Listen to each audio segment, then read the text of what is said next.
بسم اللہ الرحمن الرحیم ایاک نعبد و ایاک نستعین۔ میرے پاکستانیوں، آج کل ایک پوری میڈیا کے اندر چلا ہوا ہے کہ جی شاہ محمود قریشی مجھے ملنے آئے اور وہ کوئی پروپوزل لے کے آئے ہیں -1 کی کہ عمران خان علیحدہ ہو جائے تھوڑی دیر کے لیے اور پارٹی آگے بڑھ جائے۔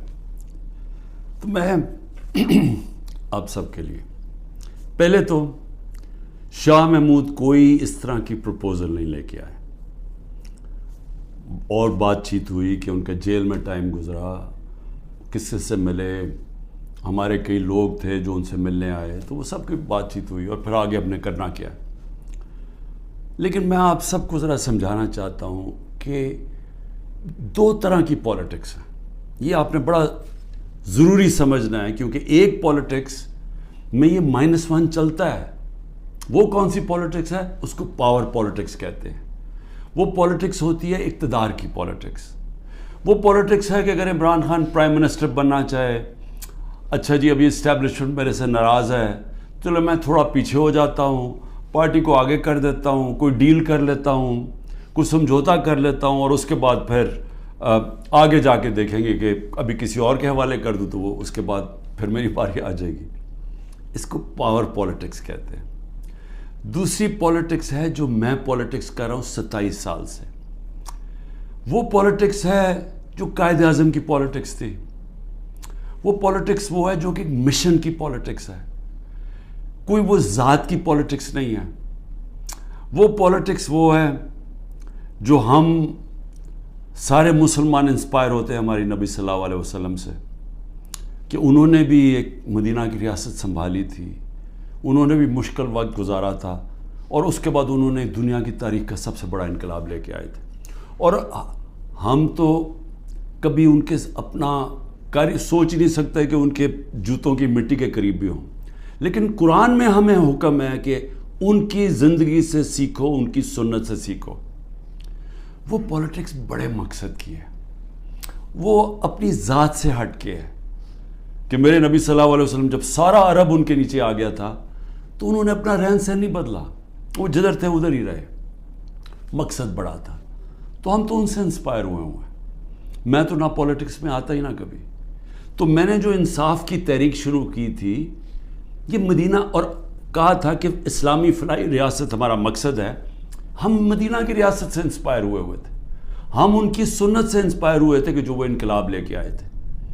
اور وہ جو انصاف ہے، یہ بار بار پلیز میری بات سن لیں، انصاف، سارے اللہ کے پیغمبر اس دنیا میں انصاف کی بات کرنے آئے تھے۔ انصاف کیوں اتنی اہمیت رکھتا ہے؟ کیونکہ انسانوں کو انصاف آزاد کرتا ہے۔ فرعون کیوں قرآن میں برا سمجھا جاتا ہے؟ انسانوں کو غلام بنایا تھا اس نے ظلم کر کے۔ کیوں نبی صلی اللہ علیہ وسلم دنیا کا انقلاب لے کے اور چھوٹے سے انسانوں کو بڑے انسان بنا دیا؟ کیونکہ انصاف سے آزاد کر دیا۔ لا الہ الا اللہ نے لوگوں کو آزاد کر دیا۔ تو جو میری تحریک تھی انصاف کی، وہ اصل میں آزادی کی تحریک تھی، کیونکہ انصاف آئے گا تو لوگ آزاد ہوں گے۔ اور جو میرا سارا تجربہ تھا دنیا کا، جو مغرب کو میں نے دیکھا، تو وہاں کیوں لوگ جاتے ہیں نوکریوں کے لیے؟ کیوں وہاں خوشحالی ہے؟ کیونکہ لوگ آزاد ہیں۔ لوگ آزاد کیوں ہیں؟ کیونکہ وہاں انصاف ہے، رول آف لا ہے، حقوق کی ان کا انصاف کا نظام میرے حقوق کی حفاظت کرتا ہے۔ وہاں یہ حرکتیں نہیں ہو سکتی جو پاکستان میں ہوتی رہی ہیں۔ اور میں یہ بھی کہتا ہوں کہ میرے اپنے لوگوں کو، میں اپنی ٹیم کو بتاتا ہوں کہ اب آپ کو پتہ چلا جو ہمارے پر جب ظلم ہوا، کہ کیسے پاکستان کا کمزور طبقہ، مزدور، ہاری، کسان، جو کمزور طبقہ ہے، غریب، وہ چھابڑی والا، چھوٹے دکاندار، چھوٹے صنعت کار، یہ ہر وقت ان کو اس کا ظلم کا سامنا کرنا پڑتا ہے۔ جب وہ طاقتور کے سامنے آتے ہیں، ان کے پاس کوئی ان کی حفاظت کرنے کے لیے نہیں، ان کے تحفظ کرنے کے لیے نہیں، ان کے فنڈامنٹل رائٹس کو کوئی کسی قسم کا تحفظ نہیں۔ اور اس لیے تھانہ کچہری پٹواری کی پالیٹکس ہے، کیونکہ جو ان کا رائٹ ہے تھانہ کچہری پٹواری، وہی ان کو ادھر ظلم ہوتا ہے ان کے اوپر، ان کی زمینوں پہ قبضہ ہوتا ہے، قبضہ گروپ ہے یہاں، کیونکہ انصاف نہیں ہے. تو یہ میری ساری موومنٹ شروع ہوئی تھی تب 27 سال پہلے. یہ میری موومنٹ تب تک رہے گی جب تک میں زندہ ہوں، جب تک ہم اس ملک میں حقیقی آزادی، انصاف لے کے حقیقی آزادی نہیں لے کے آتے. اب یہ جب مجھے یہ کہتی ہیں چیزیں کہ جی وہ -1 کیسے ہوگا؟ جو آدمی ایک تحریک پہ 27 سال سے لگا ہوا ہے، ایک ملک کے اندر ایک جدوجہد کر رہا ہے، تو وہ کیا وہ ڈیلز کرے گا؟ کیا اس کو کیا چیز اس کو خریدے گی؟ بتائیں میرے ضمیر کی کیا قیمت ہے؟ کیا پرائم منسٹرشپ قیمت ہے کہ اگر آپ یہ کر دیں تو آپ کو پرائم منسٹر میں تو پرائم منسٹر بن چکا ہوں. اور میں نے جب پرائم منسٹر بنا میں نے ایک بات کہی کہ اگر پھر وہ مجھے 2018 کا موقع ملتا میں سیدھی الیکشنز پھر سے کرواتا، کیونکہ جو میں انصاف لانا چاہتا ہوں اور طاقتور کو قانون کے نیچے لانا چاہتا ہوں وہ آئی تب سکتا ہے جب آپ کے پاس طاقت ہو. تو جب ایک کمزور ایک کولیشن گورنمنٹ، وہ اس پہ کیسے طاقت ہوگی کہ اس ملک میں انصاف قائم کرے؟ تو میں نے اس لیے بار بار میں نے کہا، میرے سے جب لوگوں نے پوچھا کہ آپ نے کیا غلطی کی، میں نے کہا میں نے غلطی یہ کی کہ مجھے شروع میں الیکشن کروا دینے چاہیے تھے، اور کمزور گورنمنٹ سے میں وہ اصلاحات جو لانا چاہتا تھا وہ نہیں لا سکتا تھا. تو اب میں آپ کو بتاؤں کہ جس طرح کی حرکتیں ہو رہی ہیں میرے لوگوں کے اوپر، میں اس لیے یہ آپ کے سامنے رکھنا چاہتا ہوں کہ آزاد معاشروں کے اندر یہ نہیں ہو سکتا. یہ صرف غلاموں کو ہوتا ہے. یہ صرف فرعون ایسی حرکتیں کرتا تھا لوگوں کے اوپر دہشت پھیلانے کے لیے، جو آج ہمارے پہ ہو رہا ہے. اور میں سارے پاکستانیوں کو کہنا چاہتا ہوں، جو اس وقت یہ پی ڈی ایم والے بھی بیٹھے ہوئے ہیں، یہ جو آپ تماشا دیکھ رہے ہیں، یہ یاد رکھیں کہ یہ آج ہمارے پہ ظلم ہو رہا ہے، یہ ظلم آپ کے اوپر بھی ہوگا جب ایک ملک کے سارے انصاف کے اداروں کو، جب ان کو استعمال کیا جاتا ہے، حکومتی اداروں کو استعمال کیا جاتا ہے ایک پارٹی کو ختم کرنے کے لیے اور ان کے لوگوں کے اوپر دہشت پھیلانے کے لیے. تو یہ سسٹم پھر جاتا نہیں ہے، کوئی بھی سنبھال کے یہ سسٹم سب اس اگر آج ہمارے حقوق نہیں، اگر ہمارے فنڈامنٹل رائٹس نہیں ہیں تو یہ اب کل آپ کے بھی نہیں ہوں گے. فنڈامنٹل رائٹس تو ایک قوم کے حفاظت ہوتے ہیں نا، ان کو ہیومن رائٹس کہتے ہیں. یہ ہیومن رائٹس سارے ملک کے ہوتے ہیں. یہ نہیں ہوتا کہ ایک طبقے کے آپ ہیومن رائٹس لے لیں اور وہ طبقہ کیا ہے؟ ملک کی سب سے بڑی جماعت جس کا سب سے بڑا ووٹ بینک ہے. اگر آپ اس کے ہیومن رائٹس آج وائلیٹ کر رہے ہیں تو اس کا مطلب ہیومن رائٹس نہیں ہے، کیونکہ ہیومن رائٹس کو تو ایک ملک کی عدلیہ اس کی حفاظت کرتی ہے. تو ہماری عدلیہ کے تو کچھ سنتا ہی نہیں ہے. ہماری عدلیہ نے تو سپریم کورٹ کہتا ہے الیکشنز ہوں گی 14 مئی کو آئین کے مطابق، گورنمنٹ پرواہی نہیں کرتی. تو گورنمنٹ آگے کیوں الیکشن؟ یعنی یہ تو اس کا مطلب کہ اس وقت طاقت کی حکمرانی آ گئی، کیونکہ جب آپ آئین سے باہر نکل گئے تو قانون سے باہر نکل گئے، اس کے مطلب جو طاقتور چاہے وہ کرے گا. تو یہ سارے ملک کو افیکٹ کرے گا، یہ تباہی سارے ملک پہ آ رہی ہے. تو ہمارے لوگوں کو جو مجھے صرف افسوس یہ ہے کہ کوئی فرق نہیں کیا جا رہا. جو تحریک انصاف کا ہے اور جو وہ کھڑا ہو کے کہنے کے لیے تیار نہیں ہے لیڈرشپ میں سے کہ میں پارٹی چھوڑ رہا ہوں، اس کے اوپر ہر قسم کا ظلم ہو رہا ہے. ان کی بزنسز بند کر رہے ہیں، ان کے فیملیز تک پہنچ گئے ہیں، ان کے بچوں تک پہنچ گئے ہیں. ہر قسم کی بلیک میل، رات کو گھس جاتے ہیں گھروں میں، گھر تباہ کر کے رکھ دیتے ہیں، لوٹ لیتے ہیں گھروں کو ڈاکہ مارا جاتا ہے، جو ملتا ہے اس کو پکڑ کے لے جاتے ہیں. اگر وہ سارے تو چھپے ہوئے ہیں، ان کے رشتہ داروں کو پکڑ کے لے جاتے ہیں. یہ تو بدترین دنیا کی ڈکٹیٹرشپس میں، یعنی وہ نظام جن کی دنیا مثال دیتی ہے، ہٹلر کا جرمنی، اسٹالن کا رشیا، سوویت یونین، یہ ان خوفناک ظلم کے نظاموں میں اس طرح کی چیزیں ہوتی تھی جو آج ہمارے اوپر ہو رہی ہیں. میرے پاس عالیہ حمزہ کی بیٹیاں آئیں، میں نے کل ان کو ملا، 3 بیٹیوں کو. 1 مہینے سے اس کو بند کیا ہوا عالیہ حمزہ. کیا اس کا قصور ہے؟ اس کا والد وہ میرے پاس آئے، انہوں نے بتایا کیسے گھر میں گھس کے انہوں نے ساری چیزیں توڑ دی، ان کی ٹی وی توڑ دیے، 2 آدمی انہوں نے لاٹھیاں پکڑی ہوئی تھی، جو چیز آئے توڑ کے چلے گئے، جو چیز 2-3 اچھی چیزیں پسند آئیں اٹھا کے لے گئے. تو یہ کون سے ملک میں ہوتا ہے؟ یہ غلام ملکوں میں لوگوں کو غلام بنانے کے لیے یہ ہو رہا ہے. یہ آزاد قوموں میں نہیں ہوتا. اور یہ جس طرف ہم اب جا رہے ہیں, یہ جو ظلم کر رہے ہیں, صرف اور صرف خوف پلا کے سمجھ رہے ہیں کہ یہ پارٹی ٹوٹ جائے گی. اور کئی لوگ چلے بھی گئے ہیں. لیکن کیا اب میرے سے پوچھیں کہ کیا مجھے اس سے کوئی فرق پڑ رہا ہے؟ 150 سے اوپر کیسز کر دیے, قتل کا کیس آخری کر دیا میرے اوپر. مجھے 19 بیلیں لیے میں نے ایک دن میں. یہ دنیا کا ریکارڈ ہے. اس کے بعد 4 گھنٹے نیب میں بیٹھا ہوں. 4 گھنٹے نیب نے میرے سے وہ جو سوال پوچھے, میں چیلنج کرتا ہوں کہ کسی عدالت کے اندر کبھی بھی یہ کیس کی کوئی اہمیت ہو جائے. کوئی کیس ہی نہیں ہے. کیبنٹ کا فیصلہ ہے, ساری کیبنٹ نے فیصلہ کیا. اب یہ دکھانا تھا کہ مجھے اس سے کوئی ذاتی فائدہ ہوا. کیا القاعدہ جو پہلا بن چکی تھی, شروع ہو گئی تھی یونیورسٹی, کیا وہ ایک ٹرسٹ ہے؟ وہاں غریب گھرانوں کے بچوں کو مفت تعلیم مل رہی ہے سیرت نبی پہ اور یہ جو ٹیکنالوجی کے اوپر. وہ ٹرسٹ ہے جس طرح شوکت خانم ہے. مجھے اس سے کیا فائدہ ہے؟ 1 روپیہ نہیں دکھا سکتے مجھے کیا فائدہ ہو. نہ ہی ہو کسی ٹرسٹ سے کسی کو فائدہ نہیں ہو سکتا. ٹرسٹ ڈیڈ میں لکھا ہوا ہے. تو وہ کیسز بھی ہیں, قتل کا کیس بھی ہے. ہر روز کوئی نئے کیس آ جاتا ہے. عدالتوں کے میں چکر مار رہا ہوں, لیکن مجھے اس سے کوئی فرق نہیں پڑتا. میں ہر عدالت میں جاتا ہوں, ہر کیس میں جاتا ہوں, یہ بتانے کے لیے کہ میں قانون سے اوپر نہیں ہوں. جبکہ میرے اوپر یہ جان کے کیا جا رہا ہے, یہ مجھے خوف دلانے کے لیے کیا جا رہا ہے. میں یہ آج کہنا چاہتا ہوں کہ یا اس سے یہ سارے کیسز کریں, اور اس کیسز میں کیونکہ کسی عدالت میں کوئی سزا نہیں ہو سکتی, ملٹری کورٹس سیٹ اپ کیے ہیں. اپروور ڈھونڈے جا رہے ہیں جو کہ جی عمران خان نے ہمیں کہا تھا کہ وہ کور کمانڈر کا گھر جلاؤ.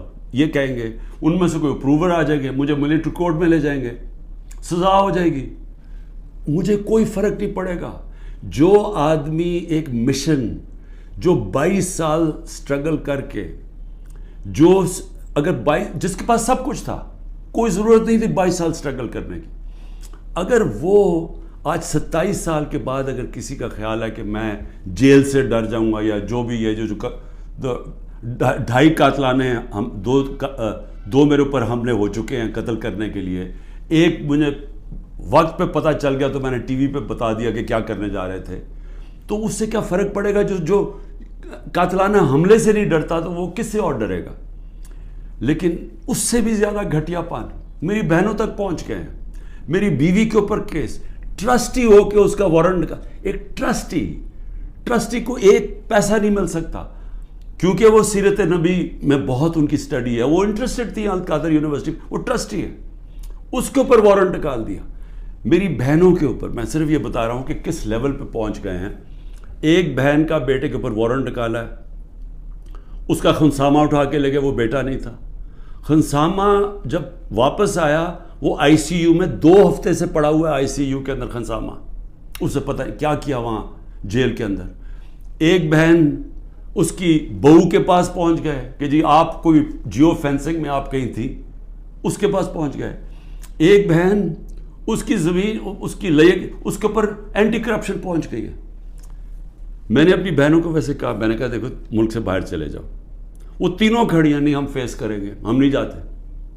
مجھے کئی دفعہ جی عمران خان آپ ملک سے باہر, میں کیوں ملک سے باہر جاؤں گا؟ یعنی میں نے اگر کوئی کرپشن کی ہوتی تو میں بھی شاید جس طرح یہ بھاگ جاتے ہیں, جب ان کے اوپر اقتدار سے نکلتے ہیں سب باہر بھاگ جاتے ہیں, کیونکہ ان کے کیسز ہوتے ہیں, باہر بھاگتے ہیں, کیسز رک جاتے ہیں. میں سارے کیسز فیس کروں گا کیونکہ میں نے کوئی غلط کام نہیں کیا. مجھے پتہ ہے اللہ الحق ہے. یہ خود ہی جب یہ جو کوئٹہ کا مرڈر کیس کیا, یہ خود ہی ذلیل ہو رہے ہیں اس میں. سب کو پتہ ہے, کوئٹہ کے اندر سب کو پتہ ہے کہ ان کی دشمنی تھی. میں پھر آگے آپ کو کہوں, اب آگے کیا راستہ ہے, ملک کا راستہ آگے کیا ہے؟ میں جو یہ ان سے بات کرتا ہوں کہ میرے سے بات چیت کرو, کوئی بات چیت نہیں کرتا. میں اپنی اسٹیبلشمنٹ آرمی چیف سے اسے کہتا ہوں کہ بات چیت کرو, وہ کوئی بات چیت کرنے کے لیے تیار نہیں ہے. میں اپنی ذات کے لیے آپ سے بات نہیں کرنا چاہتا. مجھے آپ کچھ نہیں دے سکتے. قوم میرے ساتھ کھڑی ہے, کیا کوئی دے سکتا ہے؟ میں کوئی چور دروازے تو آنا نہیں چاہتا. اگر قوم مجھے ووٹ دے گی میں تیار ہوں, لیکن اگر قوم ووٹ نہیں دے گی تو نہیں. اللہ نے تو سب کچھ, میں وہ اللہ نے کا شکر ادا کرتا ہوں ہر وقت کا جو اس نے مجھے دیا. لیکن میں بات کرنا چاہتا ہوں کہ ملک تباہی کی طرف جا رہا ہے. یہ جو بجٹ آیا ہے, اس بجٹ کے اندر ذرا آپ کو سمجھ آ جانا چاہیے کہ ہم اب کدھر ایک دلدل کے اندر دھستے جا رہے ہیں. آپ یہ سوچیں کہ فیڈرل گورنمنٹ جو سارا جب وہ پیسے دے دے گی صوبوں کو, جو 5,000 ارب روپیہ صوبوں کو جب جائے گا, تو فیڈرل گورنمنٹ کے پاس جو پیسہ بچے گا اس سے زیادہ جو ہمارا سود دینا ہے, ہم نے قرضوں کے اوپر سود دینا ہے, وہ سود اس سے زیادہ ہے. 7,300 ارب روپے کا سود دینا ہے. مشکل سے فیڈرل گورنمنٹ کے پاس بچ جائے گا 7,000 ارب سے بھی کم, تو سارا پھر ملک قرضوں پہ چلے گا. ہم نے 3.5 سال میں 18,000 ارب 18,400 ارب قرضہ لیا تھا. 18,400 ارب قرضہ 3.5 سالوں میں. انہوں نے تقریباً 15,000 ارب قرضہ ایک سال میں لے لیا. تو یہ قرضے چڑھائے جا رہے ہیں, انڈسٹری بند ہو رہی ہے. گروتھ ریٹ جو تھی جس سے دولت میں اضافہ ہوتا ہے وہ 6.1% سال پہلے تھی, آج وہ پہنچ گئی ہے 0.3 پہ. تو جو دولت ہے اس کے اندر تو کمی ہو رہی ہے, قرضے بڑھتے جا رہے ہیں.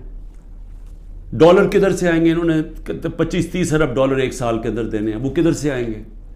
تو میں آج اس لیے یہ سوال پوچھ رہا ہوں کہ کوئی تو روڈ میپ ہوگا نا. ابھی تو روڈ میپ یہ ہے کہ کسی نہ کسی طرح عمران خان کو ختم کرو, اور اگر P T I Imran Khan سے تو اس کو ختم کرو. تو ابھی تو یہ ون پوائنٹ ایجنڈا, ساری ایجنسیز, سب کچھ, سارے ملک کے ادارے وہ اسی پہ لگے ہوئے ہیں کام کر رہے ہیں. لیکن میں سوال کچھ اور پوچھ رہا ہوں. میں یہ نہیں کہہ رہا کہ کریں, ہم کھڑے ہیں. اس میں سے ایک آپ یہ کرم کر رہے ہیں کہ میرے جو نظریاتی لوگ ہیں وہ نظر آنا شروع ہو گئے ہیں کہ وہ نظریاتی لوگ کون ہیں, اور وہ نظر آنا شروع ہو گئے کہ جو ہمارے ساتھ اور مقصد کے لیے آئے تھے, ان نظریے کے لیے نہیں آئے تھے. تو ایک تو آپ فائدہ کر رہے ہیں کیونکہ صرف نظریاتی پارٹی اب پاکستان کو اس دلدل سے نکال سکتی ہے. لیکن نکالے گی کیسے؟ میری آخر میں بات سن لیں, ایک ہی طرح ہم نکلیں گے. ہمیں کوئی اب باہر سے پیسے دینے کے لیے تیار نہیں ہے. ہمارے جو دوست ملک ہیں وہ بھی پیسے دینے کے لیے نہیں تیار. میرے لیے جو سب سے زیادہ شرمندگی ہوتی تھی کہ جب میں اپنے دوست ملکوں سے پیسے مانگنے گیا ملک کے لیے, کیونکہ دیوالیہ نکلا ہوا تھا ہمارا, تو اس وقت ملک ہمارے پاس تو سب سے بڑا بیرونی خسارہ چھوڑ کے گئے تھے یہ نون لیگ والے, یہ اسحاق ڈار. تو ان سے پیسہ مانگنا سب سے شرمندگی تھی. اب کیسے نکلنا ہے میں آپ کو بتاتا ہوں کیسے نکلنا ہے. اس میں ایک سورس ہے اوورسیز پاکستانی, یہ یاد رکھ لیں, بیرون ملک پاکستانی آپ کو نکالیں گے ادھر سے.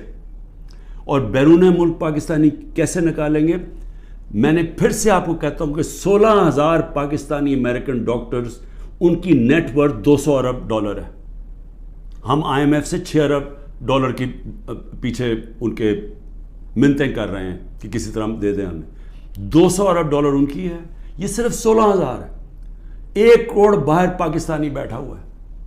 اگر ہم کسی طرح ان کی انویسٹمنٹ لیں, وہ یا سرمایہ کاری شروع کر دیں بجائے دبئی میں کرنے میں اور دنیا میں اور ملکوں میں کر رہے ہیں, اگر وہ سرمایہ کاری شروع کر دیں, آپ یقین کریں یہ ملک اتنی تیزی سے اٹھ سکتا ہے کیونکہ ڈالر اندر آنے شروع ہوں گے, نوکریاں ملیں, اور وہ آنا شروع ہو گیا تھا. ہمارے آخری دنوں میں پیسہ اوورسیز, روشن ڈیجیٹل اکاؤنٹ کیا تھا اوورسیز پاکستان, 1.5 سال کے اندر 5.5 ارب ڈالر پہنچ گیا تھا. اوورسیز پاکستانیوں نے انویسٹمنٹ پلانز بنا لیے تھے. ہماری یہ جو راوی پروجیکٹ اور یہ جو بنڈل آئلینڈ کا پروجیکٹ تھا, وہاں باہر کی کمپنیز, بڑی بڑی کمپنیز آ رہی تھی ڈالر انویسٹ کرنے کے لیے جب انہوں نے این او سی واپس لے لیا سندھ گورنمنٹ میں. دیکھیں, بچانا اس ملک کو اوورسیز پاکستانی. جب چائنا نے اور ہندوستان نے اپنی اکانومی کھولی تو اوورسیز چائنیز اور اوورسیز ہندوستانیوں نے پہلے انویسٹ کیا تھا. ہمارا بھی وہ انویسٹ کریں گے, لیکن اس کے لیے جب تک انصاف کا نظام ہم ٹھیک نہیں کریں گے, قانون کی بالادستی, رول آف لا, جب تک ہم یہ نہیں قائم کریں گے ان کا پیسہ نہیں آنے لگا. تو چیلنج اب کیا ہے؟ رول آف لا ہم نے ختم کر کے رکھ دیا. پہلے 140 ملکوں میں سے پاکستان 129 تھا رول آف لا میں. اب جو یہ انہوں نے کریک ڈاؤن کیا اب تو یہ بالکل ہی نیچے گر گیا ہے, اب تو وہ بنانا ریپبلک بن گیا ہے. تو جب رول آف لا ہی نہیں ہے, انویسٹمنٹ کیسے آئے گی؟ انویسٹمنٹ نہیں آئے گی, دولت میں اضافہ کیسے ہوگا؟ یہاں تو اس وقت پاکستانی پیسہ باہر بھیج رہے ہیں, پاکستانی ڈالر لے کے بیٹھے ہوئے ہیں کیونکہ وہ کسی کو اعتماد ہی نہیں ہے. تو جب تک ہم اس ملک کا نظام ٹھیک نہیں کرتے, جو میں 27 سال پہلے انصاف کی تحریک لے کے نکلا تھا, رول آف لا کی تحریک, وہ جب تک اب ہم قائم نہیں کریں گے, پاکستان کے نظام کو ٹھیک نہیں کریں گے, گورننس سسٹم تب ٹھیک ہوگا, ادارے مضبوط ہوں گے. اور جب لوگوں کو اعتماد ہو جائے گا کہ ہمارے اب جب میں اپنی سرمایہ کاری کروں تو یہاں کا جو قانون ہے, جو ان کی لا انفورسمنٹ ہے, جو ان کی عدلیہ ہے, وہ میری سرمایہ کاری کی حفاظت کرے گی, میرے سے فراڈ نہیں ہونے دے گی. یہ جب تک اعتماد نہیں ہوتا پیسہ نہیں آنے لگا. اور اس کے لیے جب تک کہ حکومت نہیں آتی جو پبلک مینڈیٹ سے آئے, جس کو پبلک سپورٹ کرے, جس کو بڑا ووٹ ملے اور پبلک کی سپورٹ سے آئے, صرف وہی بڑے بڑے فیصلے کر سکتی ہے. نہیں تو ان کو تو آپ نے دیکھ ہی لیا ہے کیا کیا انہوں نے, سوائے مہنگائی کر کے, تاریخی مہنگائی 38% پہ, انہوں نے کیا کیا ہے؟ انڈسٹری بند ہو گئی ہے, بے روزگاری بڑھ گئی ہے, گروتھ ریٹ, انہوں نے اور کیا کرنا ہے؟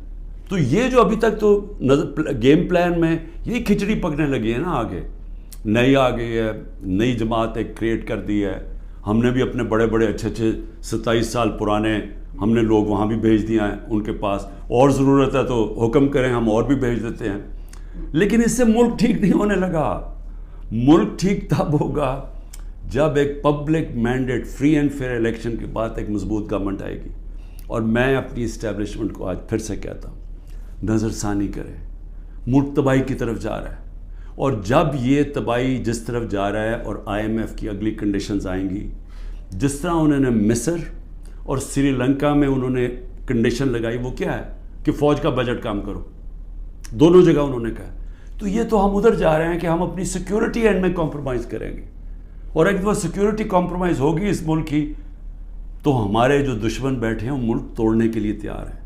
تو میں اس لیے آپ کو کہہ رہا ہوں, مجھے کوئی ریلیف نہیں چاہیے, مجھے کوئی آپ کی مدد نہیں چاہیے, میں کوئی کسی مجھے یہ سمجھے کہ یہ جو سارا کچھ ہو رہا ہے انتقامی کارروائی, مجھے چھوڑے میری بہنیں باہر جانے کے لیے نہیں تیار. وہ تو عورتوں کے اوپر تو کبھی اس ملک میں ایسے نہیں ہوا, لیکن ملک نیچے جا رہا ہے.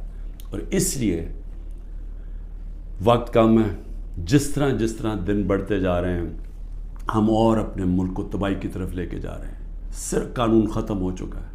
کسی کو اس وقت پھر سے میں کہتا ہوں, جب عدلیہ اپنے فیصلے نہیں کروا سکتی, جب آئین کی کوئی پرواہ نہیں کر رہا, جب پولیس کھلے عام گھروں میں گھس کے لوگوں کے گھر لوٹ رہی ہے اور اٹھا کے لے کے لوگوں کو جا رہی ہے, کلیکٹو پنشمنٹ دے رہی ہے, تو اس ملک میں تو اب باہر کے لوگ کیا سوچ رہے ہوں گے؟ بتائیں نا, بیرون ملک پاکستانی جو آپ کا بڑا اثاثہ ہے وہ کیا سوچ رہا ہوگا؟ وہ کوئی سوچے گا کہ پاکستان میں پیسہ لگانا ہے؟ تو اگر انہوں نے نہیں لگانا تو اور تو اس وقت کوئی ہے نہیں. جب تک ہم ملک کی ایکسپورٹس نہیں بڑھاتے, وہ تو ٹائم لگے گا کہ ہم اپنی ڈالر انکم بڑھائیں. تو اس میں تو صرف ایک ہی انٹرم میں تو صرف اوورسیز پاکستانی مدد کر سکتے ہیں. شکریہ. پاکستان زندہ باد.